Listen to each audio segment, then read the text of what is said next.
All right. Well, good morning, everybody, for another coaching session. We got a lot on the docket today. I'm glad that you've decided to take the time to join us this morning. And for those who are watching this recorded later, thank you. So we've got a lot to cover. Today on the docket is the new subject to seller acquiring new residents. And we're replacing the old one that the UAR had actually created December 8, 2011. So a lot has changed since 2011. And the new one, I'll put up on the screen. It will go over that. And I thought we would talk generally speaking about seller conditions and contingencies. You know, like how do sellers get out of deals? So start noodling on that. How do sellers cancel a transaction? That's a tough one to answer sometimes. So I thought we'd kind of get a running start at that and then hit the addendum and talk about the little idiosyncrasies to that. We've got to get a calendar out and talk about some potential pitfalls. So how does that sound? Everybody good with that? Nod yes? Okay. All right. How many of you, will you raise your hand or let me know, did you read the email question I posed today? You did? Mike did? Is that it? Trent? Yes. Don did? Okay. I posed a question about gratitude. So my, this certainly November and Thanksgiving is a time to emphasize gratitude. We hope that we're grateful, really our whole lives, and every day we wake up and, there's always something to be grateful for. But I'm posing this question. So you guys want to grab your chat and let's get some good energy going this morning before we jump into all of those technicalities.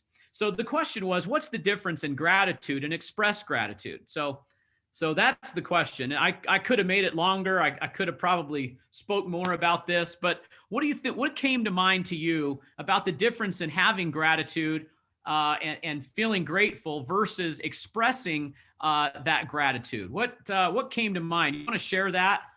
And if anybody would like to speak to it, I would love your take on it. Okay, so showing it, actions, letting others know, okay, giving back. You can feel it in your heart. Let's see, gratitude. Okay, Leslie Clements. You can feel it in your heart, but until it's expressed in action, no one can know how grateful you are. Good.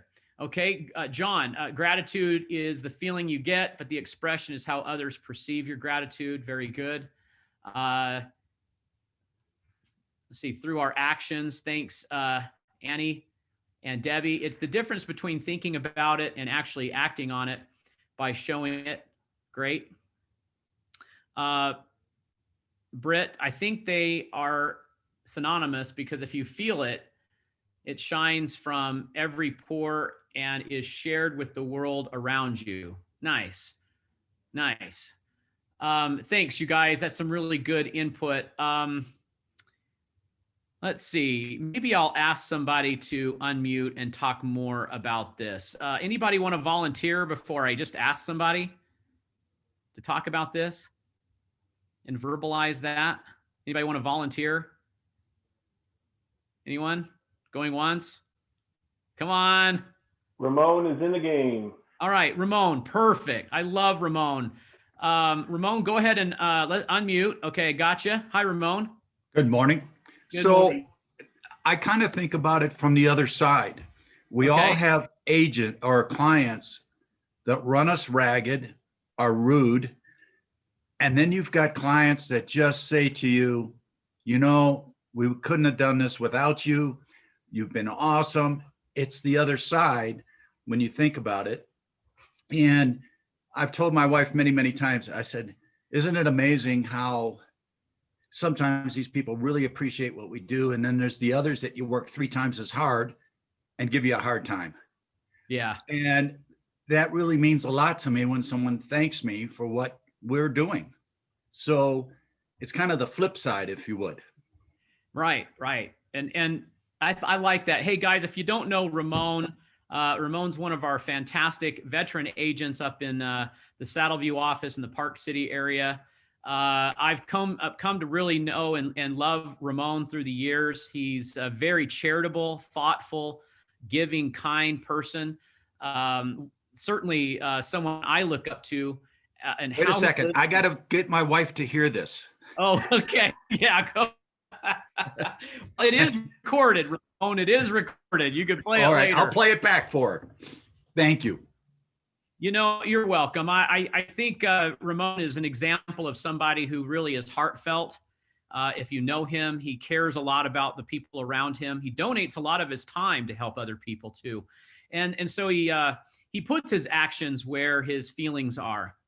I think so. I want to make a list here. Grab a blank piece of paper. We're going to get some specifics on expressing gratitude, and I appreciate all of the insight on this. I was thinking about this as I knew I'd get this question out and out on a run this morning, and I thought I was running with my daughter, and so here's the parent-child relationship. Okay, what if I had a great gratitude for my daughter, but I never told her? What if I took it to the extreme? What if I never said that I was appreciative of her and how she is? How would that be harmful? It'd be really harmful, wouldn't it? What if I only expressed it on some occasion? I mean, maybe on rare occasions. Would that also be harmful? Yeah. Okay. And so, like Ramon was saying, we look at how we respond when someone just expresses a sincere gratitude and how you react. We would go to the end of the world, wouldn't we, for these clients that are really grateful for us. So, and certainly the parent-child analogy or relationship is another way to look at how important express gratitude is. If we're not expressing gratitude, I think the reality is, guys, is that there's some pride in the way. I guess we can all soul search and say, well, is that me? And looking in the mirror is usually where everything needs to start. So I would recommend to all of us that we become very, very good at getting the power of gratitude on down the assembly line so that it has an effect on somebody. So what I want us to do is let's write down a really quick list of, look, we've got a lot of people to thank. And so where can we start? And I know we're in a business environment, so certainly this is going to be, business as well, but let me get some of the obvious ones out of the way. Okay. Will everyone just write down past clients? And you could divide that, my past buyers, my past sellers. They're a little different tone. Someone's trusted you to help sell their property. The other is trusted you to help find something that they needed. So it's a little different tone. One is a change of a chapter. They were both change of chapters, but they were a little different tones. So you may choose to express that in a couple of different ways. So let me ask you this. Just you write down your own answer. You don't need to put it in the chat. But when is the last time that you thanked all of your past clients? And is there anybody that we've missed? And how frequently does that event happen? Okay. So again, with this backdrop of the power of gratitude and how it comes back as such good energy, how are we going to go about thanking our past clients? So we'll put that as a question off to the side. The next one is, let's think about our business affiliates. So we've got, we've got a lot of people around us, our title people, home warranty, mortgage, and also the staff. So let's also write that down, staff at Berkshire Hathaway, the leadership group, the ownership group, other co-agents. Keep writing co-agents that have helped us in past transactions, instructors, trainers. Keep writing. Like we could sit here and brainstorm a lot of different people that might be on a list that could benefit from the gratitude. And frankly, gratitude, when it's sincere and heartfelt, has such authenticity. And when it's like that, when those are the adjectives used to describe the gratitude that is expressed, it has an amazing, powerful, positive effect. It's huge, I can tell you in this environment, I mean, I was just telling Steve how grateful I am before we started the recording of just, it's almost been 5 years I've been at Berkshire Hathaway, and I'm really grateful that I chose this choice to be associated with great agents and the Roney family. And I'm extremely grateful for how they treat me. They treat us so good. And I've just thoroughly enjoyed it. When Steve Roney Sr. says, "Thank you, Will," oh my gosh, like I'll go run around the world, right? And come back and be like, think about that. You know, and yeah, he's my boss. He's my boss. Which sounds funny saying, because most of my career I haven't had a boss. This is the first time I've worked for anybody. Well, back when I was a teenager, but think about, it's not just paying people, right? It's not the money that always has the best effect. Now, granted, I guess if Steve never paid us, that'd be a problem. But we're talking about, how do you really thank someone? It's not always going to be money, right? It can just be a sincere, well-worded, authentic statement. And that can come a number of different ways. I know a few of you have put in the chat, so let me see if I can verbalize this. Julie Albert says, "I just sent out thank you Thanksgiving cards to all of them. Very good." Cindy, Will, thank you for your passion. Well, you're welcome. I have heard it drives some people crazy. So it's a hard thing to know, Is it over the top? I never know. So, okay, let's go back to this list. Anybody want to weigh in on how you've effectively, let's talk about our past clients. What do you do for your past clients this time of year? How do you express sincere gratitude for their support, no matter how long ago it was? Anybody want to weigh in on that? Joe, are you watching for a hand up? You are? Okay.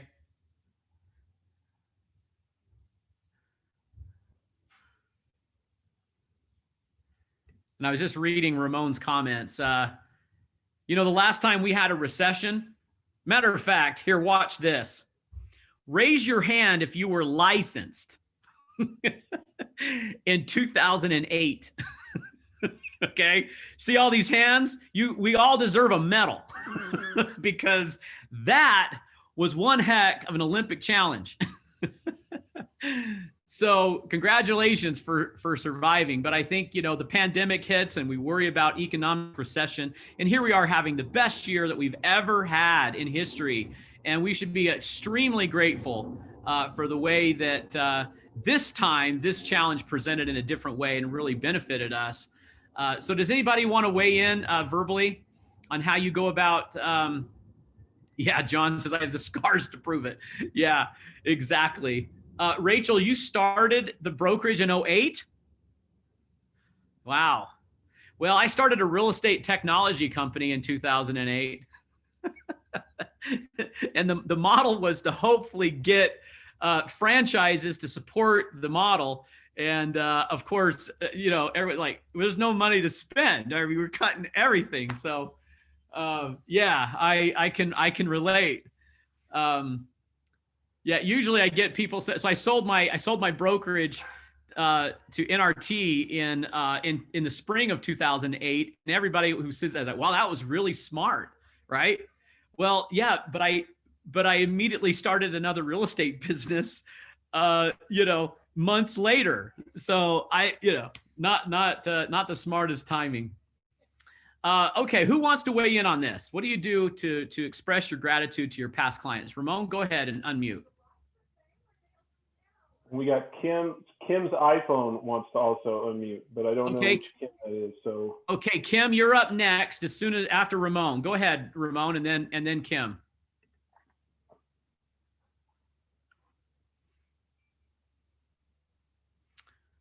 Ramon, we gotta do a little unmute, buddy. Hit the space bar. You should have a little pop up on the screen there somewhere. Okay, There there. you go. Got it. Okay, Ramon, tell us, what do you do to express your gratitude to your past clients? I keep track and I have a calendar that pops up. So like if 4 years ago I sold a buyer a house or something, I'll do comps for them and I'll send them an email or call them and say, hey, it's been 4 years. Hope you're still enjoying the house. By the way, your house value's gone up $200,000. Just wanted to say thanks for letting me be part of it. So I use comps when I have the, now, if it doesn't appraise and go up, I use a different tactic. Okay, yeah, good point. But we're lucky here because just about everything keeps going up. Yeah. So and they love to hear that their houses or property is worth X amount more money. I like that because it's a service for them. They know that you went out of your way and it wasn't just checking a box or, a shortcut or something like that, that sometimes these things can be like. So I really like that, Ramon. We often talk about in the prospecting to follow up with solution-based follow-up. And I like that tone of that. So thanks, Ramon. Okay, Kim's iPhone. Which Kim do we have? We have how many Kims do we have in the company, Joe? More than 5. 5? More than 5. Yeah, let's see if we Okay. can get it unmute again. I think she dialed in. I'm trying to get her to unmute there. But just on Ramon's, while we're looking for Kim to unmute, one of the most powerful pieces of any sort of sales related business is using your calendar. I mean, Ramon is exactly right. I mean, can you imagine as you're driving around with somebody and they mention something about, they love fresh baked bread, or they love dogs, or they love, the Green Bay Packers. And if all you do is put your follow-up in your calendar for 6 months, a year, whatever it is, and then your little note on the calendar, just simply put, loves Green Bay Packers. And then can you imagine if you called them or emailed them or did anything and simply just put in, hey, Packers are doing well this year, or your gift had something to do with what they told you in the car, that does so much for people. It changes their lives because you are doing something that was personal between you two and has nothing to do with necessarily a generic sense of, hey, thank you, but it's actually very personal to them. And it doesn't take more than a few seconds. You just go ahead and put it on your calendar. Will Cooper, runner, loves his family, something like that. And then if you do your follow-up in 6 months, a year, 2 year, 5 years, whatever it is, you have that note right there and you're ready to go. Nice. Thanks, Joe. I think we lost appreciate Kim. that. I've said this before in a coaching class before, but the calendar is the simplest tool and the most underutilized. If you ever feel overwhelmed, there's so much to do. You grab the calendar and you put it out into the future, tomorrow, next week, next month, next quarter, right? So you can use the calendar easy for that. It's very underutilized, and it's a way to prioritize and address the timing of tasks. And we could all use it better, to Joe's point. And then we put some notes around that, and now we've got something that's authentic and meaningful, and it's more effective. So this really today, if you're starting to pick up a tone here, gratitude is really powerful. It's authentic, when it has heart around it. And so we're talking about how to be more meaningful in our gratitude and more effective in our gratitude. And that's a different question. It's we tend to just say, well, I sent out, if I sent out emails or something like that, that may miss the mark. Unless they're personalized and there's something around that. So, okay. Do we have Kim's iPhone back? No, but we do have Julie has a comment. Okay, Julie, go ahead.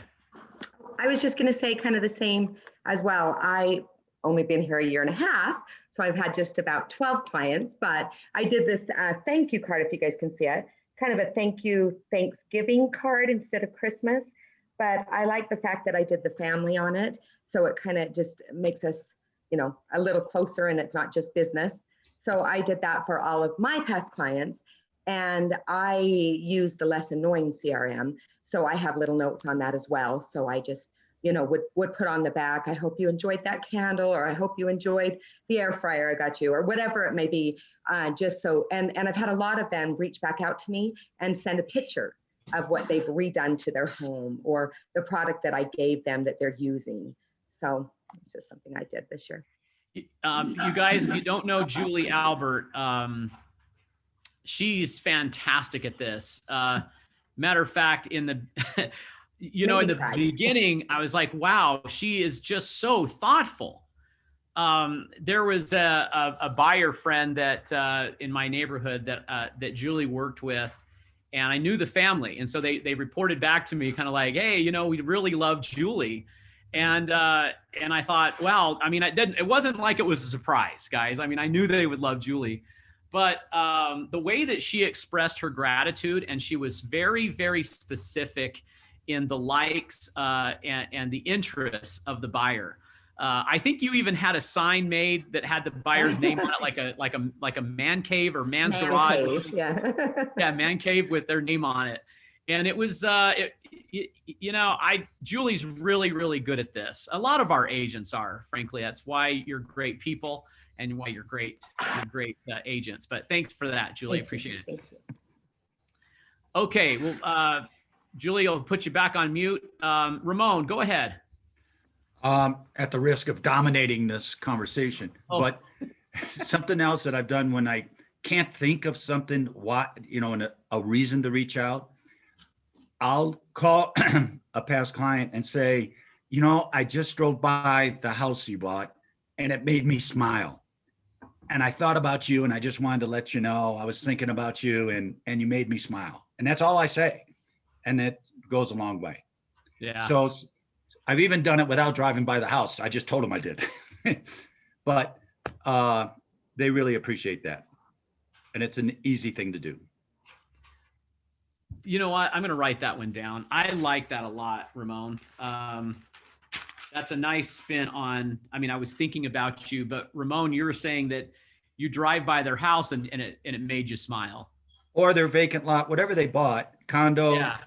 I drove by, I was in Deer Valley. It made me think about us going around and it just brought a smile to my face. So thank you.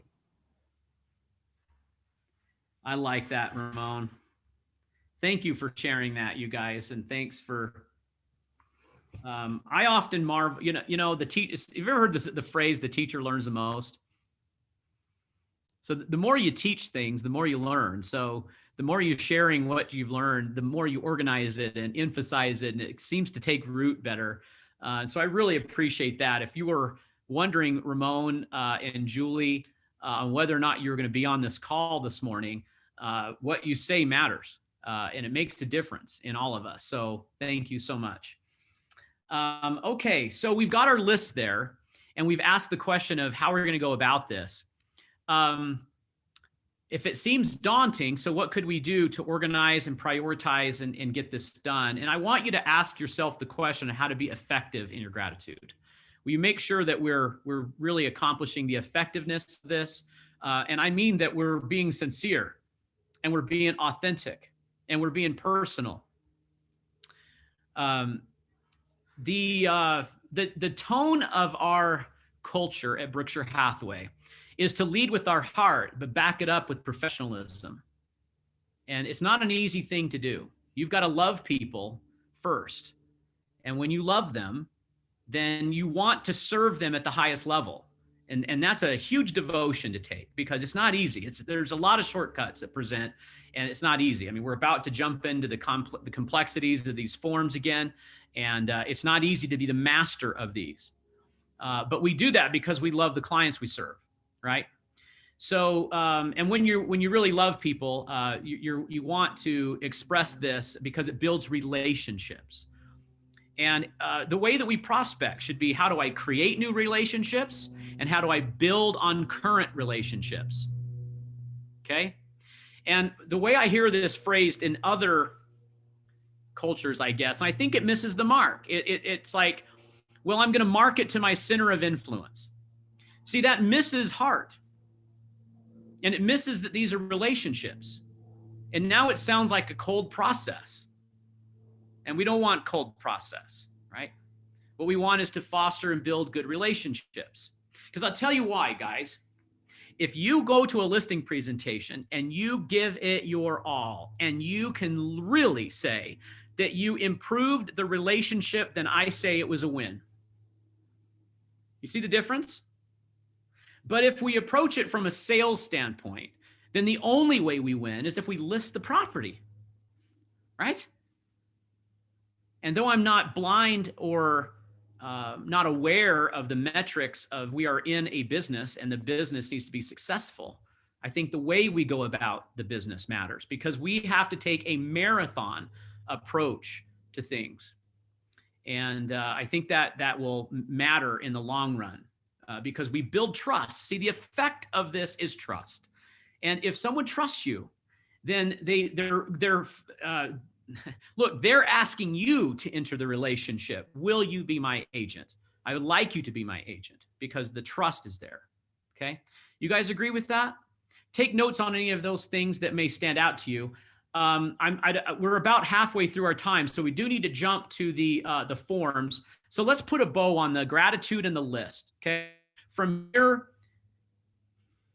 just do what you feel is right and the best, most effective way to share your gratitude with the people that help you in your business and, frankly, in your life. And it's more than just the people we wrote down, but certainly those that we wrote down matter. Like for example, do you think that now we have a few staff people actually, I think, on our call. I see Jennifer. I've got Hillary. Anybody else? But okay. Hey, Jennifer, can I ask you to unmute? Jen? Okay, go ahead and unmute. Let's have a conversation, you and I, for a second, okay? Okay, let me ask you a couple questions. So you guys all know Jennifer well. If you don't know Jennifer, she's like the Courtney of a Park City, okay? Because if you're in the Wasatch back, you already know her. She's fantastic. Jennifer, do you love your job? I do, and I love this conversation this morning too. Sorry, y'all might not be able to hear me. The staff was actually talking about Ramon this morning, and we were talking about shop with a cop. And so I think the way that our agents show gratitude really impact everybody, from the recipients of that, but also the staff too, that it just kind of makes everything come, full circle, and we see the big picture of what we do each day, and love working with people, like Ramon. So it's funny, we were talking about him in our morning staff meeting. Oh, that's awesome. So Jen, does it matter to you? Well, actually, what is the effect on you personally when an agent goes out of their way to sincerely thank you for your help in a transaction that, say, was difficult? How does that affect you? I think it has a tremendous impact on myself, on the entire team, and it makes you want to do more and do better for all of our agents. And sometimes it's as simple as when our team sends out, like, our favorite message, I think, is to let an agent know that they've been paid via direct deposit, right? Because it's not a compliance note. I'm sure they like that notification, but sometimes they write back just like a quick, thank you so much, or, because sometimes you don't even know if people read your notes or emails. So when somebody writes back, I think that's huge. And then we have just really thoughtful, sweet agents on this call. So Steve Chen stopped in yesterday to spread some, Steve cheer to the staff and say hello to everybody. Susan Catanacci, she was dropping off cookies from the farmer's market every week to the team. And even when she was gone, she had somebody deliver, cookies to the staff. Britt brought us donuts one morning. And it's none of the agents have to do those things, but it's just all so very well appreciated. And it's just one of those great, surprising personal gestures that means a lot to the staff and makes everybody want to work a lot harder. I love it. Thank you, Jen. Yeah. We have so many fantastic people. We're very, very lucky, blessed to have an amazing work family. I've said this before. I think what we do here matters. I think you can take the happiness home. And if you don't think that the difference in a happy work life translates to home, or by contrast, a poor work life translates to home, then we're not paying attention. We do know it translates. And I think it really matters. You walk in the door, or you put your head on the pillow, you see your family, your spouse, your children, and those you care about, and you can radiate a little better, when work was lifting. It doesn't mean that it was easy. That's not what I'm talking about. I'm thinking, even when it's really challenging, but you've got the love and support, it really matters when you get home. So here again, I think it's pretty obvious, and thanks, Jen, for reminding us that helping our staff, and telling our staff that they matter, it matters to them, and that expressed gratitude goes a long way. Okay. All right, guys, let's grab the rep C and let's dive in. Let's pivot. Thank you for all of that discussion.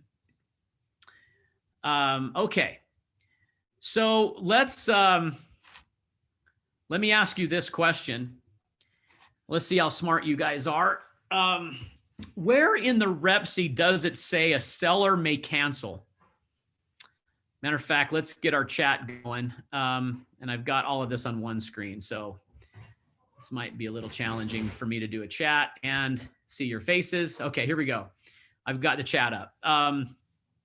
Where in the real estate purchase contract is it mentioned that a seller may cancel or terminate the contract? Anybody?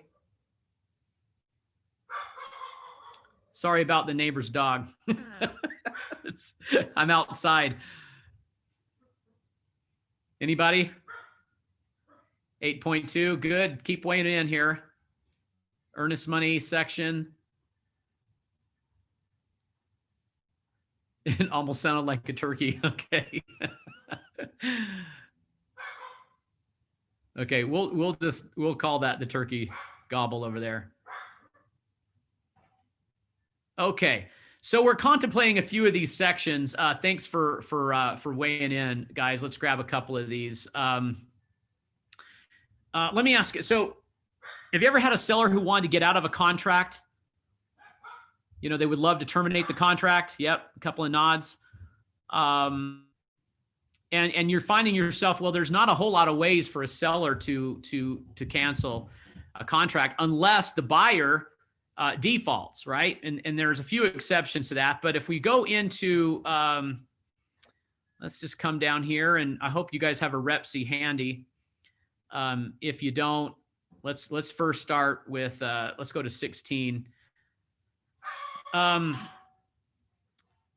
So if a buyer defaults, seller may elect. And here we have the cancellation options for a buyer, for a seller. Cancel the rep C, earnest money goes back, or could be matched, right? Or we could pursue other remedies at law. But it's predicated on the buyer defaulting, which, if the buyer is not defaulting, how do you cancel, right? In section 20, it contemplates damage to the property. If prior to closing, any portion of the property is destroyed by fire, vandalism, flood, earthquake, or act of God or such loss, the loss or damage shall be borne by the seller. However, if that cost of repairing exceeds 10% of the purchase price, then the seller or buyer may elect to cancel. So in 20, we do have this out, but frankly, the seller would, the house would have to be damaged by more than 10% of the value.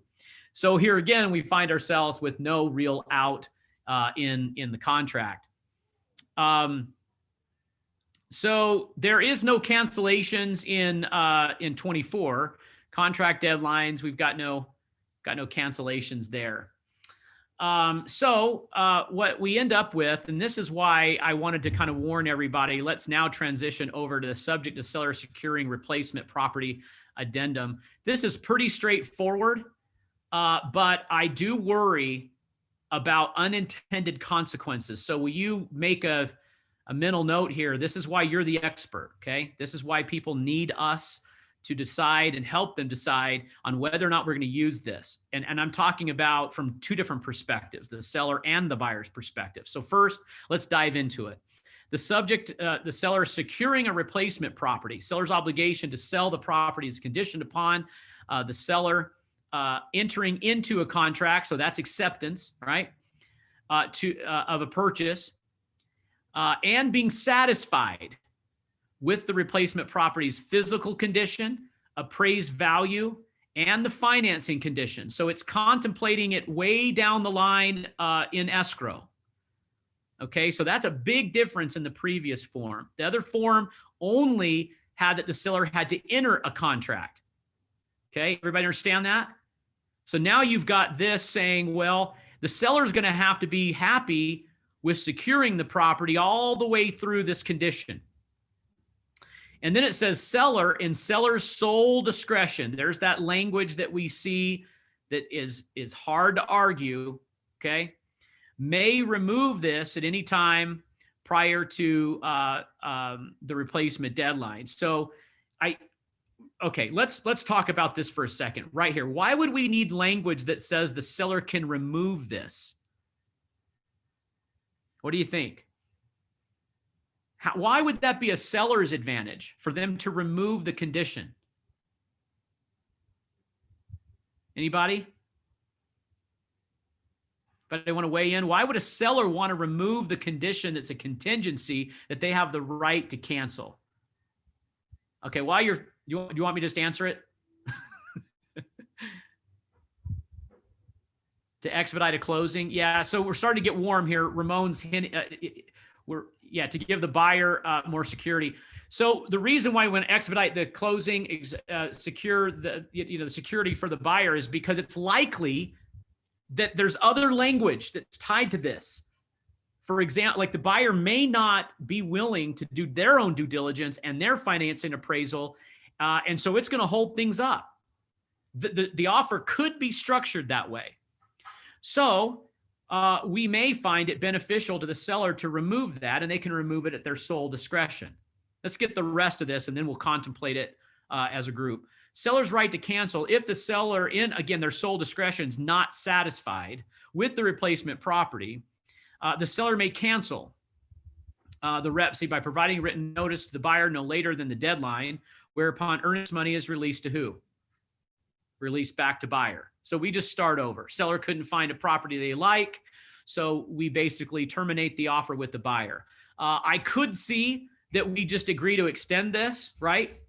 Just like when buyers come and say, I'm not yet satisfied with due diligence, I need more time. I could see the seller going to the buyer and saying, well, look, instead of me canceling, why don't we just take this date and extend it, right? We could do that. And that might give us more time for the seller to become satisfied. I do want to make sure that we understand some wisdom behind this, everybody, that this is a result of a very, very strong seller's market. Matter of fact, historically strong seller's market. So the sellers are calling the shots, and we have a lot of addendum language that show up in times like this. And later on, when the times change a little bit, these addendums, they're often, it's not very, used very often. So just keep that in mind. This is not language we want to see in every closing. Okay, am I getting to your comments? Let's see. Want to push the buyers? Won't this push the buyers away? I mean, it could, Michael, but frankly, there's no inventory or very little inventory. So the buyer doesn't have a whole lot of choice. So if the seller is saying, I'll sell you my house only if I can go find a replacement, many buyers would say, fine, take your time. As long as I'm under contract and I'm the primary offer, we'll take that deal, right? I could see that happening many, many times. Okay. Okay. In the case, is this the case in 1031 transactions? So the 1031 is a tax deferment of like kind property from one to another. They do have to be timed in sequence. So the sale of one and the purchase of another. So I think that you may be able to do that. That might be used, Mike, in some cases. So sure, but income property sometimes is not residential.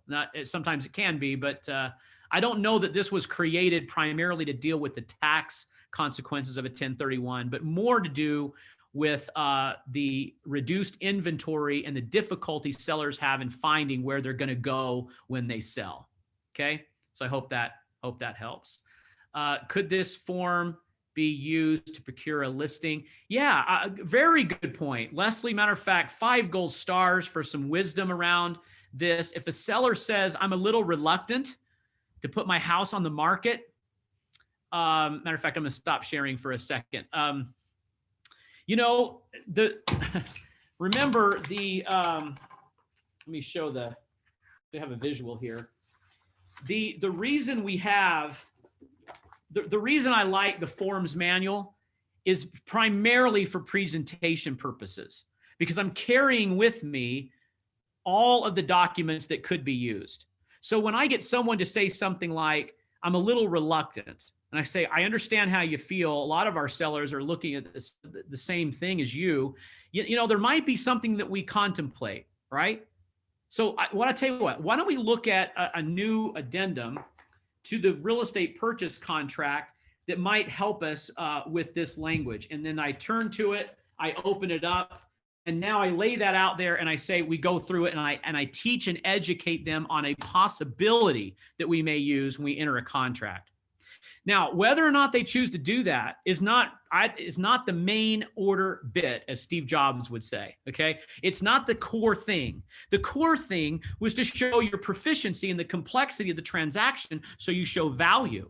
Because the reality is it is difficult. It is complex. There are a lot of pivots and a lot of mazes into this, right? A lot of doors, a lot of windows that we've got to contemplate in this. So why not show them and use the addendum as a teaching point and a visual in your presentation? Okay, now you've got a high level of professionalism, right? Show them, don't tell them your proficiency, show them your proficiency. Okay, yesterday I noticed Curtis Bowl is he used to be the UAR attorney. Now he's the Salt Lake Board attorney. He posted on Facebook. He said, there are 87 different forms that could be used in a transaction. I highly recommend that you use a realtor in any transaction. And he's spot on. You know, there's a lot to this maze in a transaction. So thank you, Leslie, so much for bringing that up. That's one of my favorite things to present, right? Again, the pivot sentence that you memorize is, that's a great question. Let's take a look at the form that addresses this. Okay. Practice that. Practice that. Let's take a look at the form that addresses it. You can phrase it different ways. The addendum, the paragraph, the language, the section, and don't use lingo. Keep it simple, and then show them where we go in this language to march them through it. Okay. Okay. See, Stella. What did Stella say? Yeah, the December 8, 2011 version is still relevant in scenarios where sellers have not found another option. No, when the UAR comes out with a new form, Stella, we've got to retire the old one. Okay. I don't see us using that form as another option. Unless something has changed, I don't think we're going to keep 2 forms. I think we're going to end up seeing that one go away. Remember, it was just released Thursday, so it's probably still in the library. You know, technically speaking, I suppose you could still use it today, tomorrow, and probably even next week. But really what will happen is that form will be deleted from the library and we'll move on with the new option. It is a lot more seller friendly. Matter of fact, we recently had a new addendum from the UAR that's also seller friendly. Can anyone tell me what that is? That was modified to be very, very seller friendly. It was just modified in the last 30 days for 5 gold stars. Which one is it? Which addendum was just modified by the UAR that is now much more seller friendly? Nope, not multiple offers. Jennifer, yes. See, not only is this is why Jennifer's so amazing, right? She knows her stuff. Yeah, it's the subject to, yep. And Rachel, nice job. Nice job. I can see you looking up for inspiration from above. Heaven will tell me. I love it. I love it. Yeah. All right. Well, they did tell you, and you were right. It's an interesting improvement to the subject to sell a buyer's residence. Now we make these buyers march through their due diligence and financing and appraisal, even though they've got a contingency that house has to close. So, and there's a couple other idiosyncrasies to it, but I like that. Okay, guys, any comments on this? We're on the home stretch here, just a few more minutes, and everyone can get back to life and to work. Any other comments on this form or questions? Peter, Felis, you got it? Okay, very good. Okay. All right, anybody else? Steve Chin, you feel like you got a good handle on it? You got it? Okay. Okay, good. Good. Well, all right. I think, let's do this. Let's do this for our a lot of my live coaching sessions. I like to do takeaways. So it's just the one or two things that really stick out that, my goodness, you can't let the day go without implementing and getting some action around these things. So let's do some takeaways, and then we'll get back to work. Okay. What's the number one thing from today? What's the number one thing for you that stood out that you need to implement right away? What is that? Go ahead and just type it in the chat. Everybody, please. It helps us all. Okay, expressing gratitude, sharing gratitude. I was driving by your house. I really like that, Ramon. That was so good. Thanks, Mike. Gratitude. Yeah, gratitude all around. If you were planning on using this form, do you mention it in listing comments? Oh, sorry. Let me go back to that, Don. Do you suggest mentioning it in the listing contingent on a seller finding a suitable replacement property?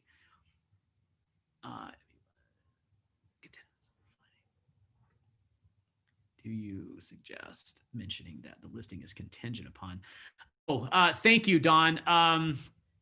Yeah, the MLS rules, if we're going to come out of the gate with a condition that the property is marketed for sale subject to the seller finding a replacement property right out of the gate, yes. MLS rules require us to have that on the MLS. Okay, so thank you so much, Don, for bringing that up. One of my fellow licensed instructors, so I really appreciate that. Okay, we'll keep going through the 87 different forms. Okay, very good. Just looking over some of your comments. Okay, my parting thoughts. In some of the past coaching segments, certainly when we did this live, one of the things that we did as an exercise, I challenged everyone to think about someone who made a huge impact on their life. And I started to describe somebody using some adjectives like mentor, friend, someone you want to be like, someone that you really, really look up to. And you try to mimic them or copy them. And boy, you just are a big fan of this person, And so what happens is someone starts to come to mind, someone comes to mind. And then we pause and we grab our phones and if it's possible, I mean, some of these people have gone on to the next life. But if it's possible, what we do is we look them up and we send them this message that says something like this. Today in a real estate coaching session, the instructor asked a question like, who is it that stands out as a mentor and teacher and a beacon and a positive example in your life that you really love and appreciate? And they say, and I thought of you. And you're all those things to me. And I'm very grateful for you and what you mean to me in my life. And I think about you often. And the way I go about things, I often ask myself, what would so-and-so do? And when you express those kinds of things, and then everyone would hit send in the class, and I'd give everybody about 5 minutes to make sure it was personal, and then we hit send, right? Do you know the miracle of this, what happens? Do you know how often I hear someone say, oh my goodness, you have no idea how much I needed that today. How did you know that? That I needed that right now.